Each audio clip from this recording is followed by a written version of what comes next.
Yo, kamusta everyone? This is first one, and it's another one.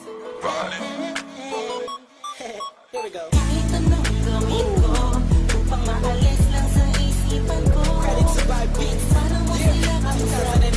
Paano ka tumingin sa Downtown Entertainment. Okay. Bigilan Beat mo that pro.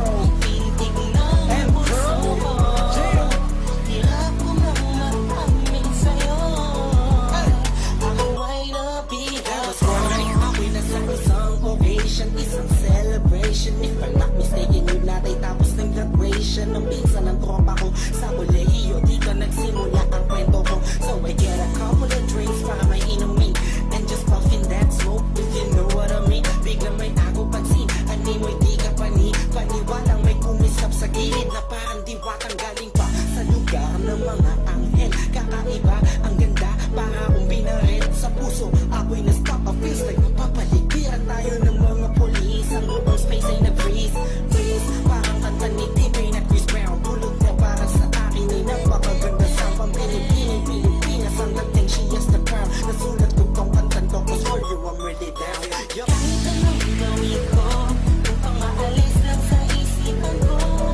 Kung paano mo sila kausapin, kung paano ka tumingin sa akin, talagang di ko kakayanin na pigilan ang pintig ng puso ko. Hirap ko nang mag-amin sa'yo.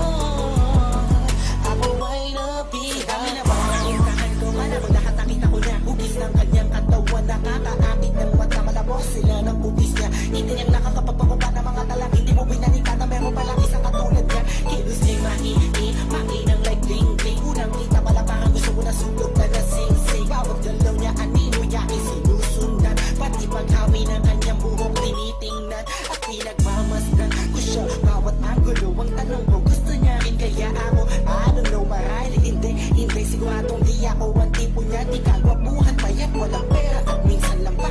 Pero wag ka pagkakahit, ganito lang ako. Meron akong isang bagay na tsak mapagmamalaki mo na ang lalaking to sinasabihan bang lang pa. May kasiguraduhan kang hanggang sa ulay mamahalin ka pa siya. Kahit anong gawin ko upang maalis lang sa isipan ko.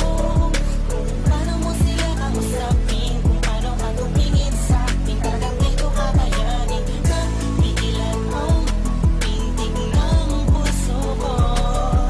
Hirap ko nang mag-amin sa'yo. Ako ay nabilag. Lumipas pagkatapos ng gabi na yun. Hanggang ngayon di ko siya kilala. Sino ba yun? Anong kayang pangalan niya? Wala